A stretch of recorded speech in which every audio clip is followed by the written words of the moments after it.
이 시간에 계시록 21장 9절 말씀부터 봉독하겠습니다. 계시록 21장 9절입니다.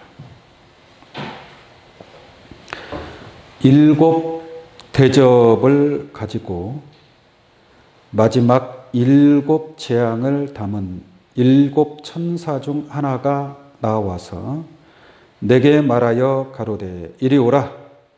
내가 신부 곧 어린 양의 아내를 네게 보이리라 하고 성령으로 나를 데리고 크고 높은 산으로 올라가 하나님께로부터 하늘에서 내려오는 거룩한 성 예루살렘을 보이니 하나님의 영광이 있음에 그 성의 빛이 지극히 귀한 보석 같고 벽옥과 수정같이 맑더라. 아멘. 계시록 21장 9절로 11절까지 봉독해 드렸습니다. 오늘 이 말씀을 통해서 어린 양의 아내, 거룩한 성 예루살렘이라는 내용으로 말씀을 증거하도록 하겠습니다. 오늘 이 본문 말씀은 지난 시간에 이어서 지난 시간에 계시록 21장 8절의 내용을 증거하였고 오늘 이 시간에는 9절부터 11절까지 내용을 말씀을 드리도록 하겠습니다. 지난 시간에 둘째 사망, 불못에 참여할 자들이 어떠한 자들인가에 대해서 말씀을 드렸습니다. 그래서 둘째 사망에 해당된 자들, 이 해당된 자들은 둘째 사망에 참여하게 될 것입니다. 둘째 사망은 불못이라고 그랬죠. 불못에 참여하는 자들은 두려워하는 자들, 그리고 믿지 아니하는 자들, 흉악한 자들, 살인자들, 행음자들, 술객들, 우상 숭배자들, 거짓말하는 자들은 둘째 사망 불못에 참여할 것을 말씀드렸습니다. 그러나 둘째 사망에 참여할 자들이 있지만 또 반대로 둘째 부활에 참여하는 자들도 있죠. 둘째 부활이라는 것은 무궁세계, 새하늘과 새 땅에 참여하는 자들이 있다라고 말씀을 드렸습니다. 그래서 어떤 자들은 새하늘과 새 땅에 참여하고 또 어떠한 자들은 둘째 사망 불못에 참여한다. 그래서 계시록 20장에서 보면 백보자 심판이 있습니다. 심판이 있고 죽은 자들이 그 심판대 앞에서 책에 기록된 대로 심판을 받게 되어 있고 생명책에 기록된 자들은 새하늘과 새 땅에 참여하게 되고 책들에 기록된 자기 행위를 따라 책들에 기록된 대로 심판을 받는 자들도 있으니 그러한 자들은 둘째 사망 불못에 참여할 것을 말씀하고 있습니다. 그리고 사망과 음부도 둘째 사망 불못에 들어가게 된다라고 말씀을 드린 바가 있습니다. 그렇다면 새하늘과 새 땅 둘째 부활에 참여할 수 있는 자들은 어떠한 자들이냐? 생명책에 기록된 자들이고 또 첫째 부활에 참여하는 자들인 줄로 믿습니다.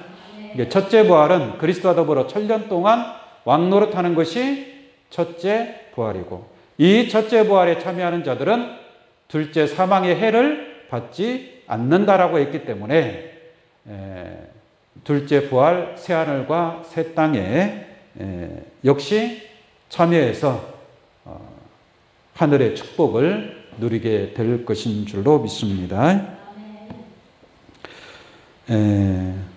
자, 그러면 오늘 계시록 21장 9절 말씀 읽어가면서 설명을 드리도록 하겠습니다. 일곱 대접을 가지고 마지막 일곱 재앙을 담은 일곱 천사 중 하나가 나와서 내게 말하여 가로되 이리 오라. 내가 신부 곧 어린 양의 아내를 네게 보이리라 라고 말씀하고 있습니다. 여기서 보면은 일곱 대접을 가진 일곱 천사가 있다라고 말씀하고 있습니다. 일곱 대접을 가지고 마지막 일곱 재앙을 담은, 일곱 대접의 심판은 마지막 재앙의 심판이라는 것을 알 수가 있습니다. 다시 말씀을 드리면 이 새하늘과 새 땅이 이루어지기 위해서는 그 일곱 천사의 마지막 일곱 대접 재앙의 심판이 끝이 나야 된다는 얘기예요. 그것이 이루어져야만이 거룩한 성 예루살렘, 새하늘과 새 땅이 이루어지게 된다라고 말씀을 드릴 수 있겠습니다. 성경의 이 재앙은 첫째 인부터 시작해서 일곱째 인까지 재앙의 심판이 있다고 그랬죠. 일곱째 인에는 일곱 나팔이 들어있고 또 일곱째 나팔 속에는 일곱 대접 재앙의 심판이 있습니다. 그래서 일곱째 인의 심판 가운데 마지막 일곱 대접의 재앙의 심판이 끝나야만이 하나님 나라에 들어갈 수가 있게 됩니다.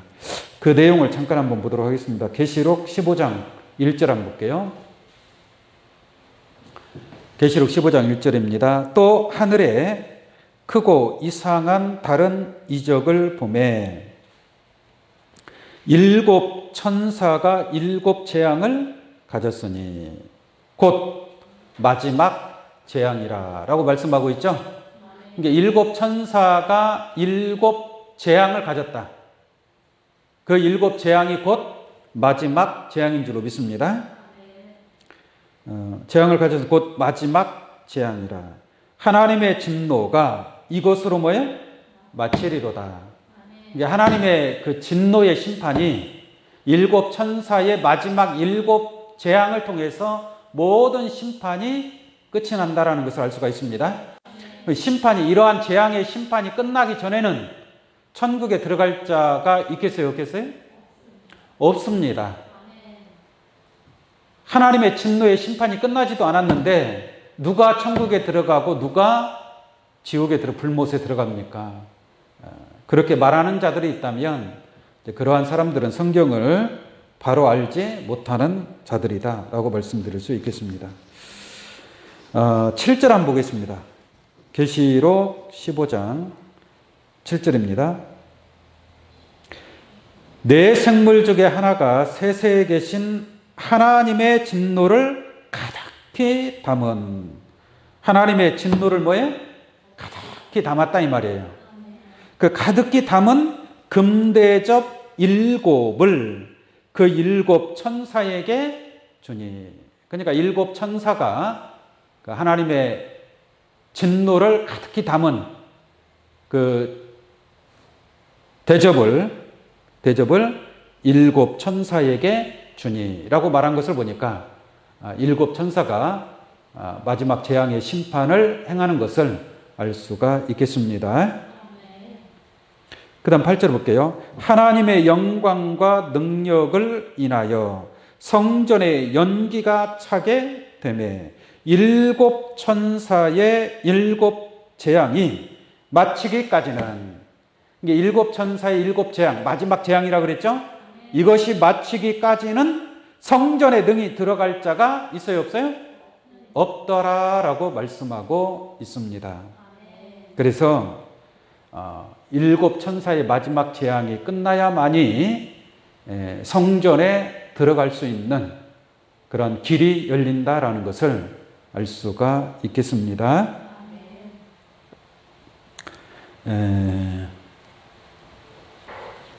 자, 오늘 본 말씀, 자, 계시록 21장 9절을 다시 한번 보겠습니다. 일곱 대접을 가지고 마지막 일곱 재앙을 담은, 이게 이 대접에는 이 금대접이란 말이에요. 그 속에는 마지막 일곱 재앙이 담겨져 있는 줄로 믿습니다. 그것을 일곱 천사가 받았다라고 아까 말씀을 드렸습니다. 그래서 일곱 재앙을 담은 일곱 천사 중 하나가, 일곱 천사가 있는데 그 중에 하나가 말하는 겁니다. 천사 중 하나가 나와서 내게 말하여 가로되 이리 오라. 내가 신부 곧 어린 양의 아내를 네게 보이리라. 이 천사 중 한 천사가 누구를 보여준다고 말을 하냐면 신부를 보여준대. 신부. 네? 신부. 신부 해놓고 누구의 신부냐? 곧 어린 양의 아내를. 어린 양의 아내니까 누구 아내예요? 어린 양은 예수님이시니까 예수님의 아내를 보여주겠다. 여러분들 예수님 아내 본 적 있어요? 가끔가다 이상한 사람이 나타나가지고 내가 예수님의 아내다 또는 하나님의 부인이다 라고 하는 자들이 간혹가다 나타나요. 예를 들어서 안상홍 하나님의 교회라고 있죠. 안상홍 씨가 하나님이고 또 하나님 부인도 있어요, 없어요? 어떤 여자분인데 자기가 하나님 부인이래요. 그 말을 수많은 사람들이 믿고 따라가고 있습니다. 근데 여기서 7 천사 중 하나가 신부 곧 어린 양의 아내를 보여준다. 그러면 이 어린 양의 아내를 잘하면 볼 수 있습니다. 그죠? 보여주리라고 했잖아요. 자, 신부 곧 어린 양의 아내를 네게 보이리라 하고 했으니까 어떤 그 신부니까 하얀 드레스 옷을 입은 어떤 여자분이 나타나야 될 거란 말이에요. 어린 양의 아내니까. 그렇지 않습니까? 그런데 그런 게 아니고 10절 말씀 보니까 성령으로 나를 데리고 크고 높은 산으로 올라가. 어린 양의 아내를 보여주겠다라고 말씀하면서 크고 높은 산으로 올라가는 거예요. 그러니까 어린 양의 아내를 보려면 어디로 가야 돼요? 높은 산으로 올라가야 된다는 얘기예요. 높은 산으로. 높은 곳으로 올라가야만이 어린 양의 아내를 볼 수 있다. 그러니까 바닥에서, 땅에서는 어린 양의 아내를 볼 수 있어요, 없어요? 없어요. 땅에 기어다니는 인생은 어린 양의 아내를 결코 볼 수가 없겠죠. 그래서 높은 산 꼭대기까지 올라가야 어린 양의 아내를 볼 수 있다 하면서 어린 양의 아내를 보여주는데 누구를 보여주는가 보겠습니다. 다시 10절. 성령으로 나를 데리고 크고 높은 산으로 올라가 하나님께로부터 하늘에서 내려오는 거룩한 성 예루살렘을 보이니 라고 말씀하고 있죠. 그러니까 어린 양의 아내를 보여준다고 하고서 하늘에서 하나님께로부터 내려오는 거룩한 성 예루살렘을 보여줬단 말이에요. 그러니까 그 예루살렘, 거룩한 성 예루살렘이 곧 누구라는 얘기예요? 어린 양의 아내가 된다라는 것을 알 수가 있겠습니다. 그래서 어린 양의 아내를 보기 위해서는 이제 크고 높은 산으로 올라가야 되는데 크고 높은 산이라고 한다면 육신적으로 뭐 백두산, 한라산 이렇게 뭐 높은 산으로 올라가야 된다는 말이냐? 그런 건 아니겠죠.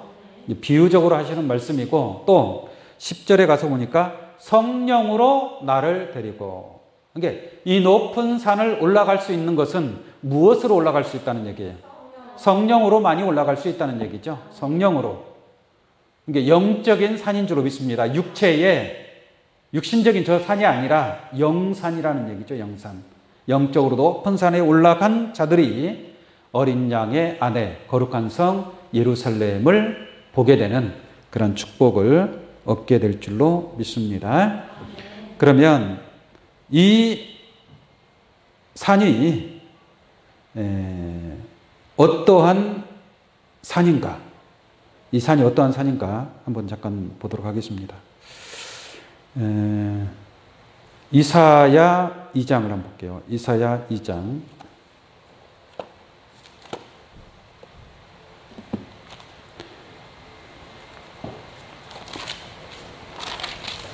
이사야 2장 2절로 보겠습니다. 이사야 2장 2절입니다.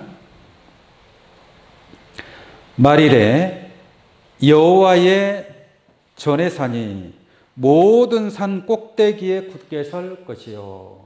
말이래 그러니까 마지막 날을 얘기하는 거죠. 마지막 날. 말일에 가서 여호와의 전의 산이 모든 산 꼭대기에 굳게 설 것이요. 모든 작은 산 위에 뛰어나리니 만방이 그리로 모여들 것이라.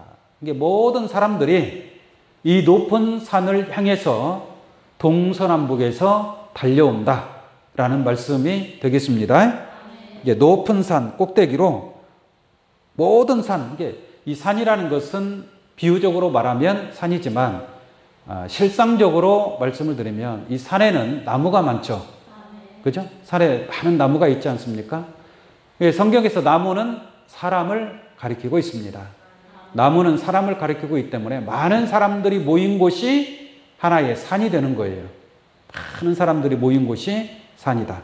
그래서 많은 종교단체를 산으로 비유한다면 모든 산들보다 가장 높은 꼭대기, 높은 산이 있다라는 것을 알 수가 있겠습니다.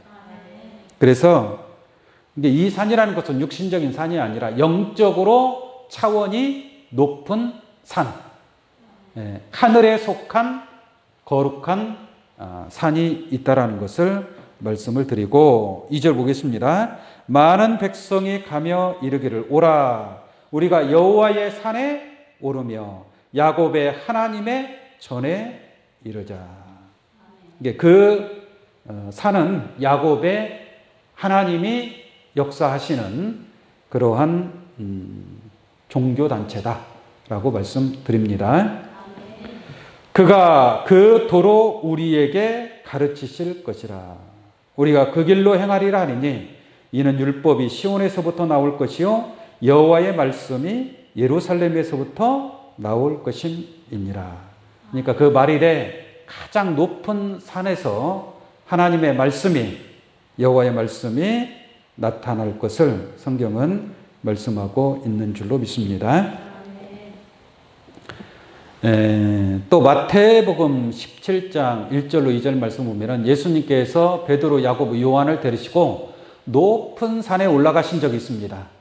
이 높은 산에 올라가니까 예수님이 그 높은 산에서 얼굴이 해같이 빛나며, 얼굴이 뭐예요? 해같이 빛나며 그 옷이 빛과 같이 희어졌더라라고 말씀하고 있습니다. 그래서 높은 산에 올라갈 때에 높은 산에 오른 자들은 변화의 축복을 받을 것을 예수님께서 또한 말씀하고 있다라는 것을 알 수가 있고요. 이 높은 산에 오를 수 있는 것은 무엇으로 올라갈 수 있다? 성령으로 많이 올라갈 수 있는 그러한 영산인 것을 알 수가 있겠습니다. 성령이 함께하지 않으면 올라갈 수 있어요, 없어요? 없어요, 없습니다. 성령으로만이 여러분들이 성령의 인도하심을 받아 모든 진리 가운데로 인도받고 또한 깨달음을 통해서 높은 산 꼭대기에 이를 수 있는 그러한 축복이 있게 될 줄로 믿습니다. 그리할 때에 하나님께로부터 하늘에서 내려오는 거룩한 성 예루살렘을 보게 됩니다. 한번 보겠습니다. 계시록 21장 10절. 계시록 21장 10절로 보면은 성령으로 나를 데리고 크고 높은 산으로 올라가 하나님께로부터 하늘에서 내려오는 거룩한 성 예루살렘을 보이니. 결론적으로 이 하늘로부터 내려오는 거룩한 성 예루살렘이 누구를 가리켜서 하신 말씀이에요? 어린 양의 아내가 되는 줄로 믿습니다. 어린 양의 아내, 신부 곧 어린 양의 아내. 근데 어린 양의 아내라고 하니까 어떤 드레스 입고 이렇게 신부처럼 단장한 그러한 사람이 나타날 줄 알았더니 그게 아니라 하늘에서 내려오는 거룩한 성 예루살렘이 곧 어린 양의 아내로 표현하고 있다는 것을 알 수가 있겠습니다. 다시 말하면 이 거룩한 성 예루살렘이 어린 양의 아내가 된다는 얘기예요. 어린 양의 아내가 된다는 얘기인데, 그러면 이 거룩한 성 예루살렘이라는 것은 무엇을 가리키고 있느냐? 실상의 저 중동의 예루살렘, 저것은 땅에 있는 예루살렘이죠. 이스라엘에 있는 예루살렘. 아직도 종교 전쟁이 끝나지 않은 그 예루살렘은 어린 양의 아내가 될 수 없습니다. 이 거룩한 성 예루살렘에 관해서 한번 보겠습니다. 계시록 21장 2절로 보겠습니다. 계시록 21장 2절. 또 내가 보매 거룩한 성 예루살렘이 하나님께로부터 하늘에서 뭐요? 내려오니 라고 말씀하고 있습니다. 이게 거룩한 성 예루살렘이 하나님께로부터 하늘에서 내려오니, 이 하늘에서 내려오니까 예전에는 예루살렘이라는 이 하나님의 나라 천국이 하늘에서 땅으로 내려오는구나, 육신적으로 문자적으로 그렇게 생각을 했습니다. 또 어떤 사람은 그림을 그릴 때 하늘의 예루살렘 성을 그려요. 아까 그 성이 내려오는 것을 이렇게 암시하는 그러한 그림도 많이 그린 것을 볼 수가 있었습니다. 그러나 자, 다시 볼게요. 2절. 또 내가 보매 거룩한 성 새 예루살렘이 하나님께로부터 하늘에서 내려오니 그 예비한 것이 신부가 남편을 위하여 단장한 것 같더라라고 말씀하고 있죠. 이게 신부가 남편을 위해서 얼마나 아름답게 단장하겠어요. 혼인 예식장 가면 신부가 제일 아름답지 않습니까? 그런 것처럼 이 거룩한 성 예루살렘은 신부를 상징하고 있는 줄로 믿습니다. 이게 어린 양의 아내라는 말이나, 또 신부가 남편을 위하여 단장한 것 같다는 말이나 같은 말씀인 줄로 믿습니다. 남편과 아내, 그러죠? 남편이 있으면 누가 있어요? 아내가 있는 것이죠. 신랑이 있으면 누가 있는 거예요? 신부가 있는 거예요. 이게 신랑은 예수님이고 또 그 신랑의 신부가 있는 것 아니겠습니까?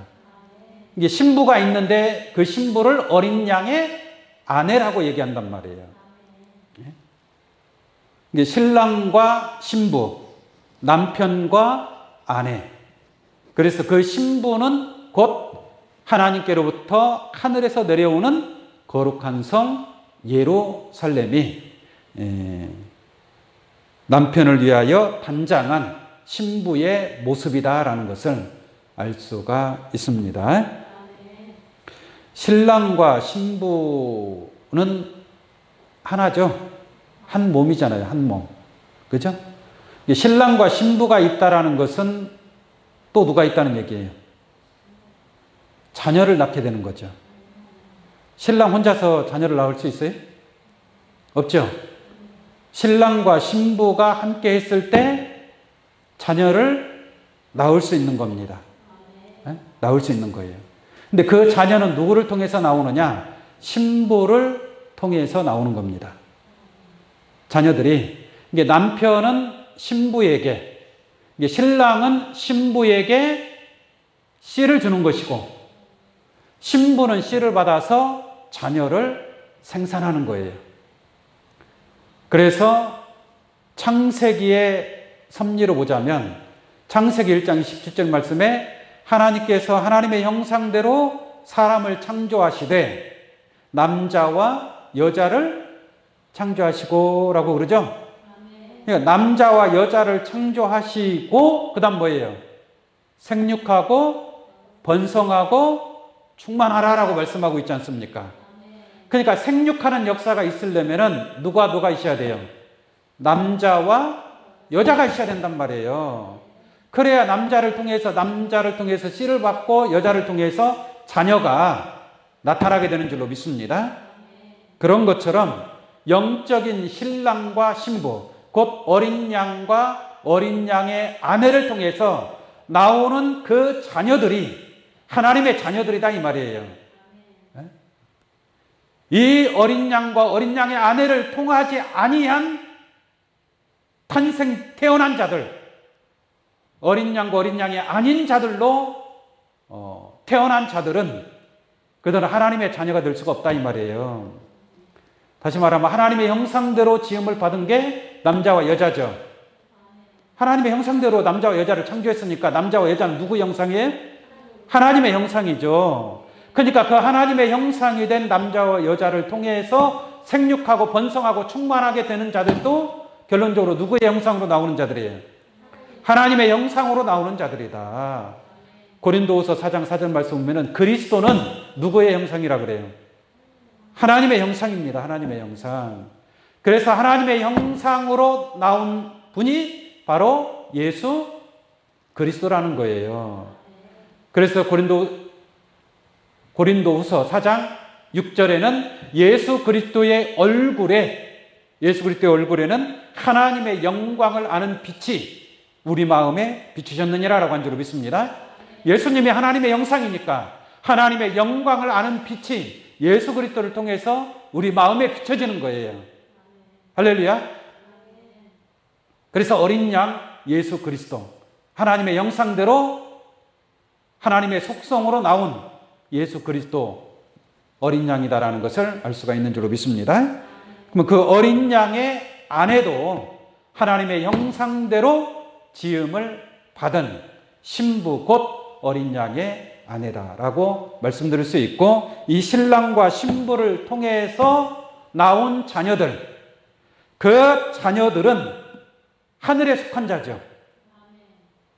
하나님의 형상대로 지음을 받은 자들이니까 하늘에 속한 자고 하늘에 속한 거룩한 성 예루살렘으로 표현하고 있다는 것을 깨우침 받기를 바랍니다. 그 신랑과 신부, 어린 양과 어린 양의 아내를 통해서 나타난 자들, 그 자녀들이 곧 거룩한 성 예루살렘, 하늘에 속한 하늘의 보좌의 조직이다 라고 설명드릴 수 있겠습니다. 계시록 3장을 한번 보도록 하겠습니다. 계시록 3장 12절입니다. 계시록 3장 12절로 보시면 이기는 자는 내 하나님 성전의 기둥이 되게 하리니. 이기는 자는 사람 아닙니까? 이 사람이 이기는 자는 내 하나님 성전의 기둥이 되게 하리니. 이기는 자는 하나님의 성전의 기둥의 역할을 한다 이 말이에요. 참 엄청난 큰 축복인 것을 알 수가 있습니다. 그가 결코 다시 나가지 아니하리라.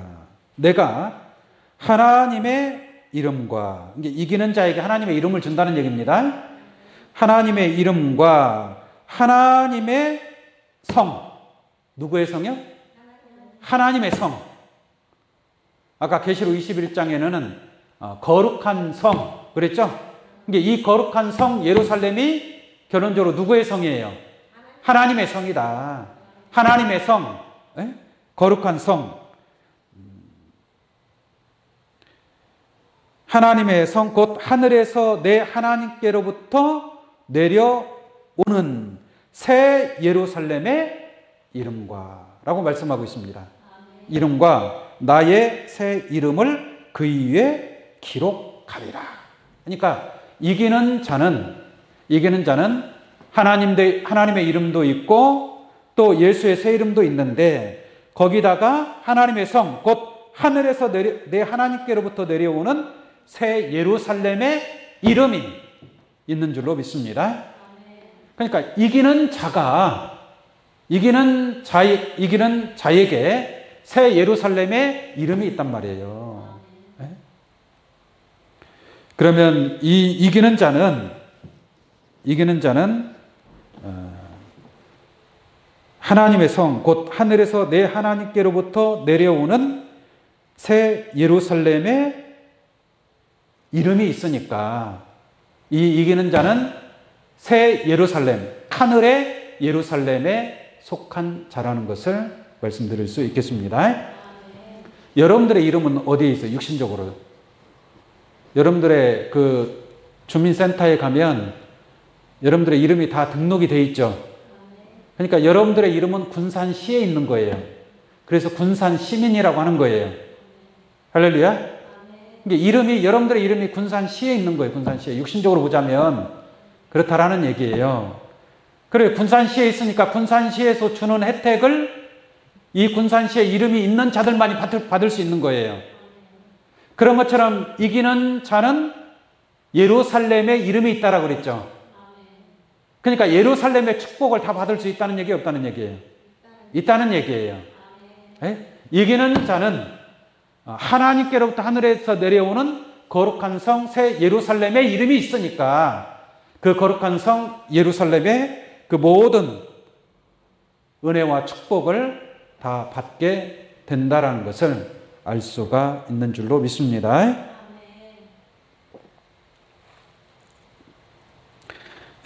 다시 한번 보겠습니다. 계시록 21장 10절로 보겠습니다. 10절. 성령으로 나를 데리고 크고 높은 산으로 올라가 하나님께로부터 하늘에서 내려오는 거룩한 성 예루살렘을 보이니. 그러니까 이 거룩한 성은 하나님의 성이고 하나님의 집이고 하나님의 장막이다라고 말씀드릴 수 있습니다. 왜냐하면 계시록 21장 3절 한번 잠깐 볼게요. 계시록 21장 3절. 내가 들으니 보좌에서 큰 음성이 나서 가로되 보라 하나님의 장막이, 이게 하나님의 장막이 사람들과 함께 있음에 그랬죠? 이게 하나님의 장막이 하늘에 있는데 사람들과 함께 있으니까 하늘에서 하나님으로부터 하늘에서 내려오는 거룩한 성 예루살렘이란 말이에요. 그러니까 하늘에서 거룩한 성 예루살렘이 내려온다는 말이나 하나님의 장막이 사람들과 함께 있다는 말이나 같은 말씀이 될 줄로 믿습니다. 마치 주기도문에서 뜻이 하늘에서 이룬 것 같이 어디에서? 땅에서 이루어진단 말이에요. 하늘의 뜻이 땅에서 이룬 거, 하늘의 예루살렘이 하늘에서 내려왔을 때에 이 세상 나라가 그리스도의 나라, 하나님의 나라, 새하늘과 새 땅이 이루어진다라고 말씀드릴 수 있겠습니다. 그래서 하나님의 장막이 사람들과 함께 있음에 하나님이 저희와 함께 거하시리니 저희는 하나님 백성이 되고 하나님은 친히 저희와 함께 계셔서라고 말씀하고 있습니다. 이게 거룩한 성 예루살렘이 하늘로부터 하늘에서 내려와야만이 새하늘과 새 땅이 이루어지는 거예요. 이러한 역사가 없으면, 이러한 역사가 일어나지 아니하면 새하늘과 새 땅이 이루어질 수가 없는 것이죠. 그래서 거룩한 성 예루살렘이 내려옴으로 말미암아 만물이 다 새롭게 되고, 그래서 사망이 없고 애통하는 것이나 곡하는 것이나 아픈 것이 없는 그러한 세상이 이루어지게 되는 줄로 믿습니다. 그러니까 어린 양의 아내가 빨리 하늘로부터 하나님께로부터 내려와야 돼, 안 내려와야 돼? 내려와야 되겠죠? 내려와야 되는데 있어야 내려오죠. 네? 하늘의 예루살렘 성이 건축이 돼야 된다는 얘기예요. 건축이. 자, 거룩한 성이라고 하는데, 거룩한 성. 우리가 성을 지을 때 돌로 짓잖아요. 아주 단단한 그러한 돌로 성을 크게 짓지 않습니까? 근데 이 예루살렘이라는 것은 거룩한 성이란 말이에요. 그럼 거룩한 성이라고 한다면 이 계시록 21장 그 뒤로 쭉 읽어가면 성이 전부 다 보석으로 지어집니다. 보석, 벼곡, 홍보석, 남보석, 수정같이 맑고 깨끗하더라 그러거든요. 이게 정말 지극히 귀한 보석으로 지어진 것이 예루살렘 성이란 말이에요. 네? 그러면 육신적으로 그러한 그 금은, 다이아몬드, 수많은 보석으로 성을 지었다고 해서 거룩한 성이 될 수 있을까요? 거룩한 성이라는 것은 돌로 지었던, 또는 나무로 지었던 또는 흙으로 지어놨던, 옛날에는 흙으로 성을 지었을 거 아니에요. 네? 돌로 지을 수 없을 때는. 그러지 않겠습니까? 이게 무엇으로 이 성을 만들었든 간에 그 성에 누가 살고 있느냐 라는 얘기죠. 아무리 보석으로 지은 정말 의리의리하게 아름다운 그러한 건축물이라 할지라도 그 속에 맨 사기꾼 도둑놈들이 살고 있다면 그 성은 거룩한 성이 될 수 있어요, 없어요? 없는 거예요, 없는 거예요. 그 성인 더러운 성입니다, 더러운 성. 아무리 외적으로는 막 화려하게 아름답게 지었다 할지라도 그 속에 귀신들이 살고 있으면 귀신의 성이고, 마귀가 살고 있으면 마귀의 성이고 사단의 성이 되는 것이지, 그 성이 거룩한 성이 될 수가 없다는 얘기입니다. 그래서 바벨론 성도 막 의리의리하게 지어놨어요. 그러나 바벨론이라는 곳은 귀신의 처소요, 각종 더러운 영에 모이는 곳이요, 각종 더럽고 가증한 자들이 모이는 곳이 바벨론 성인 줄로 믿습니다. 이게 바벨론 성은 더러운 성이에요. 근데 상대적으로 예루살렘 성은 어떤 성이에요? 거룩한 성이다 이 말이에요. 거룩한 성이라는 것은 거룩한 하나님의 자녀들이 모였기 때문에 어떤 성이 되는 거예요? 거룩한 성이라고 말할 수 있는 거예요. 할렐루야.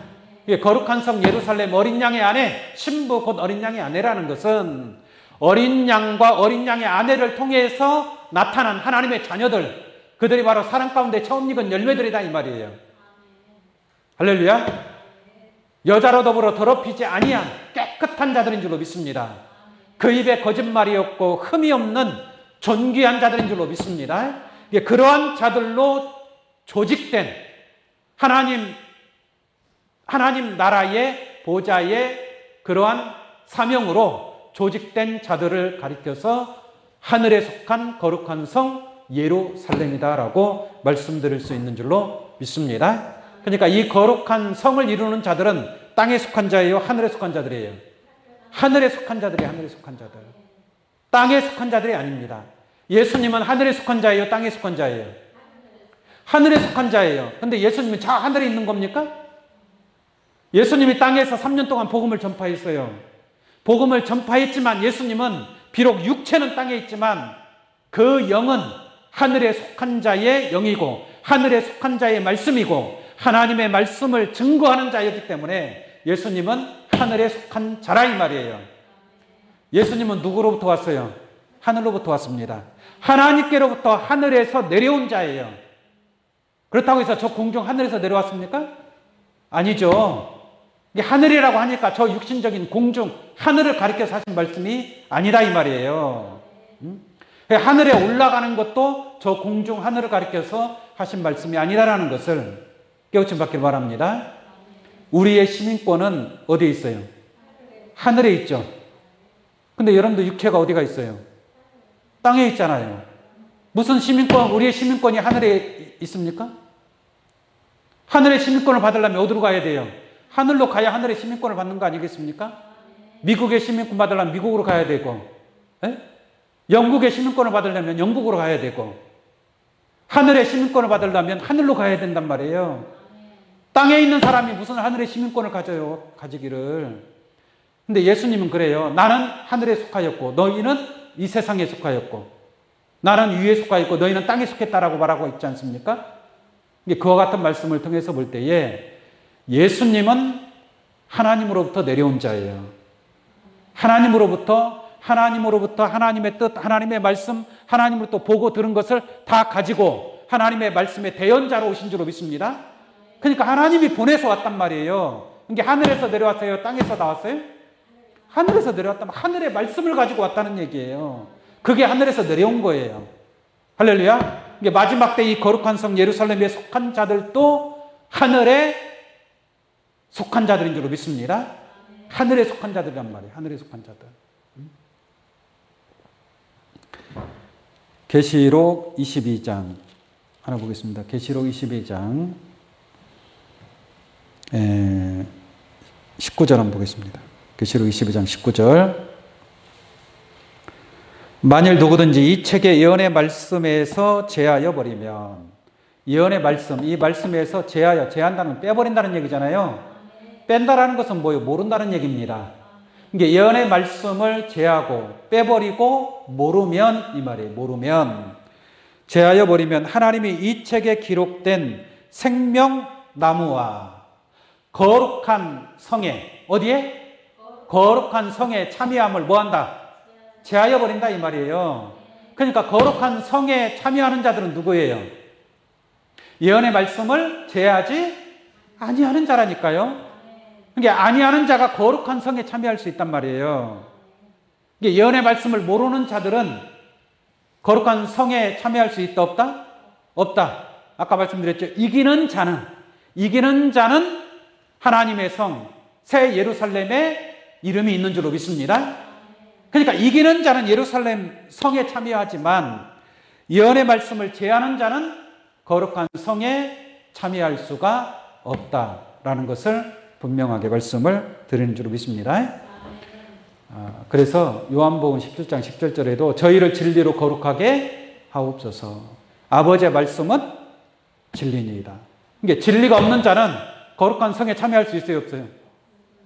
없다는 얘기예요. 특히 마지막 때 이 계시록의 진리를 깨닫지 못한 자들은 하늘에 오를 수 없다라는 것을 말씀을 통해서 깨달을 수 있는 줄로 믿습니다. 자, 계시록 21장 11절 마지막 보도록 하겠습니다. 하나님의 영광이 있음에, 하나님의 영광이 있다는 거 어디에 하나님의 영광이 있다는 얘기예요? 거룩한 성 예루살렘, 하늘에서 하나님께로부터 하늘에서 내려오는 거룩한 성 예루살렘. 다시 말하면 오늘 이 자리에 계신 여러분들이 하늘에서 내려오는 거룩한 성 예루살렘으로 축복되기를 원합니다. 그러니까 예루살렘 성에 참여하는 자들은 땅에 속한 자가 아니라 하늘에 속한 자가 되어야 되겠죠? 거룩한 자가 되어야 됩니다. 거룩한 자 또는 이기는 자, 또한 예언의 말씀을 더하지도 아니하고 빼지도 아니한 자들이 하늘의 거룩한 성이 된다라는 것을 깨달을 수가 있겠습니다. 그러니까 11절에 하나님의 영광이 있음에, 거룩한 성에 하나님의 영광이 있는 거예요. 여러분들이 하나님의 말씀을 통해서 거룩한 자로 나타나기를 원합니다. 그 다음에 또 뭐라고 했습니까? 그 성의 빛이 지극히 귀한 보석 같고, 그 성의 빛이 지극히 귀한 뭐 같고요? 보석 같고. 그러니까 그 성에 속한 자들은 다 보석이 되는 자들이에요. 보석. 가장 귀한 보석이 뭘까요? 가장 귀한 보석이 뭐예요? 다이아몬드예요? 여러분들의 자녀입니다. 여러분들의 자식들이 그래서 금이야 옥이야 하고 키우는 거 아니겠습니까? 다이아몬드가 귀해요? 여러분들의 자녀가 귀해요? 비교할 수가 없죠. 하나님도 마찬가지예요. 하나님의 자녀들을 보석으로 비유하고 있는 줄로 믿습니다. 그런데 하나님의 자녀라는 것은 하나님으로부터 난 자란 말이에요. 하나님으로부터 난 자.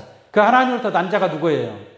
어린 양과 어린 양의 아내를 통해서 나온 자를 얘기하는 거란 말이에요. 어린 양과 어린 양의 아내, 신부, 어린 양의 아내를 통해서 나온 자들이 참 하나님의 자녀들이고 거룩한 자들이고 보석과 같이 귀한 자들인 줄로 믿습니다. 그들에게 하나님의 영광이 있다는 얘기예요. 영광이. 그래서 벽옥 같고 수정같이 뭐요? 맑더라. 맑고 깨끗하고 거룩한 하나님의 자녀들을 거룩한 성 예루살렘으로 표현하고 있는 줄로 믿습니다. 그래서 어린 양의 아내를 보여준다고 하고서 하늘에서 하나님께로부터 내려오는 거룩한 성 예루살렘을 보여줍니다. 그 거룩한 성 예루살렘이 바로 어린 양의 아내를 상징하고 있다라는 것을 깨닫기를 바랍니다.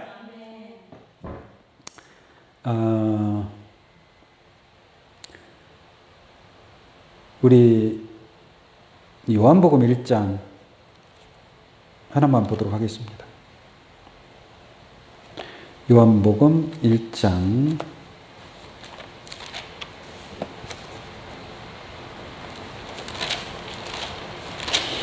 이 거룩한 성에 하나님의 영광이 있다라고 말씀하셨죠. 근데 그 영광이 어떠한 영광인가? 계시록 1장, 계시록이 아니고 요한복음 1장 14절 보겠습니다. 말씀이 육신이 되어, 말씀이 육신이 되어 우리 가운데 거하심에 우리가 그 영광을 보니 라고 말씀하고 있죠. 그러니까 그 영광이 누구를 통해서 나타나는 거예요? 말씀이 육신이 된 자를 통해서 우리가 그 영광을 보니 라고 하는 것을 보니까 독생자를 통해서 말씀이 육신이 되어 우리 가운데 거하심에 우리가 그 영광을 보니 아버지의 뭐예요? 독생자의 영광이요 라고 말씀하고 있잖아요. 그러니까 이 영광은 독생자의 영광이죠. 이게 이 독생자라는 것은 말씀이 육신이 된 자를 얘기하는 거잖아요. 그분이 바로 예수 그리스도인 줄로 믿습니다. 이게 예수님은 말씀이 뭐가 됐어요? 육신이 됐어요. 육신이 됐으니까 그 예수 그리스도는 하나님의 영광의 형상이라고 얘기하는 거예요. 그래서 예수 그리스도에게 하나님의 영광이 있는 줄로 믿습니다. 그런 것처럼 마지막 때 어린 양의 아내가 되는 거룩한 성 예루살렘도 하나님의 영광이 있음에 그랬죠. 그러니까 그 거룩한 성 예루살렘에 속한 자들이 바로 말씀이 뭐가 된 자들이에요? 육신화된 자들이다 이 말이에요. 말씀이 육신화된 자들이 육신화가 되어야 깨끗한 자가 될 수 있는 거 아니겠습니까? 보석과 같이 하나님의 영광의 빛을 발할 수 있다라는 것을 알 수가 있는 줄로 믿습니다. 이와 같이 오늘 이 자리에 계신 여러분들이 말씀이 육신이 되어 지극히 귀한 보석과 같은 하늘에 속한 하늘의 예루살렘의 이 거룩한 어린 양 아내의 귀한 축복이 여러분들에게 함께 하시기를 예수의 이름으로 간절히 축원을 드립니다. 감사합니다. 이상으로 말씀